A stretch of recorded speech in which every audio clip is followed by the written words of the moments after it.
Stone on the heart.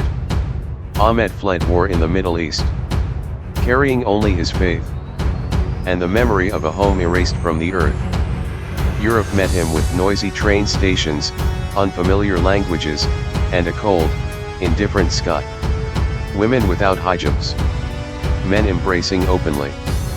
Laughter that felt foreign. Each day, he walked like a guest. At a festival that wasn't his own. In a country where mosques were scarce. He traveled every Friday to the nearest city for prayer. There, he found people like himself. Lost, searching, carrying the same quiet grief. Their words about unbelievers seemed harsh at first. Yet the loneliness they shared became a bond. The turning point came when he stepped in to protect a woman from her drunken husband. The police arrived, saw only him, and beat him, before taking him to the station. Days behind bars taught him a bitter truth. Here, he was invisible. In his homeland, justice had another face. He found work in a warehouse. Friends visited often, and their conversations drifted toward anger and grand plans.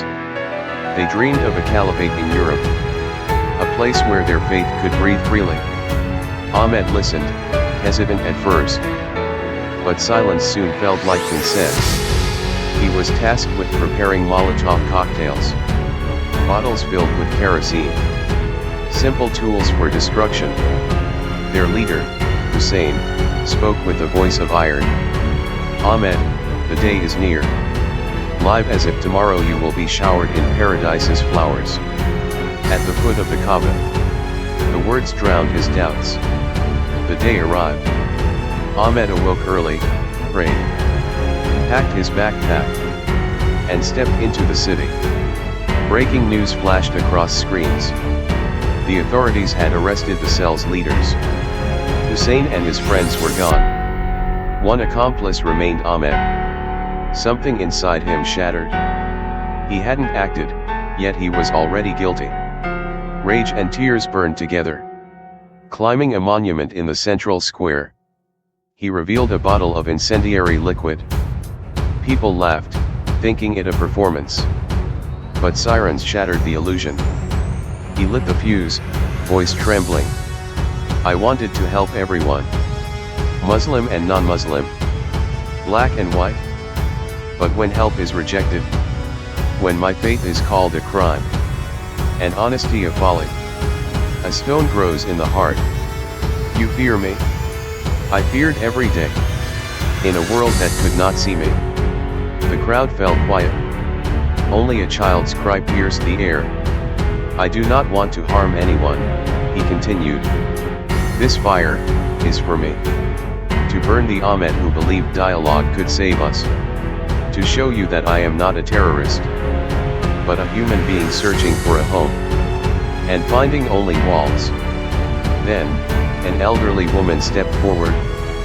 She placed a bottle of water at the edge of the cordon. Then another. Her eyes held no fear, only weary compassion. The gesture struck Ahmed harder than sirens or shouts. The flame in his hand felt pitiful. He remembered. Good and evil are not equal. Respond to evil with good, and your enemy may become your friend. He tossed the bottle onto empty pavement. It shattered harmlessly. Ahmed raised his hands. The stone in his chest remained. But it was no longer an excuse. Descending toward the police, he felt, for the first time in years, not hatred, but a bitter, clear calm. The battle was lost, but his soul remained his own. The crowd stood in silence. Perhaps someone understood. True courage is not in setting fire to the world, but in holding back the flame within. As the square emptied, the child's cry still lingered. Mom, is he bad? A boy asked. She looked at Ahmed's departing figure, heavy with tears, yet unmistakably human. No, son. He just lost his home. And those words hung over the square, quieter than any prayer.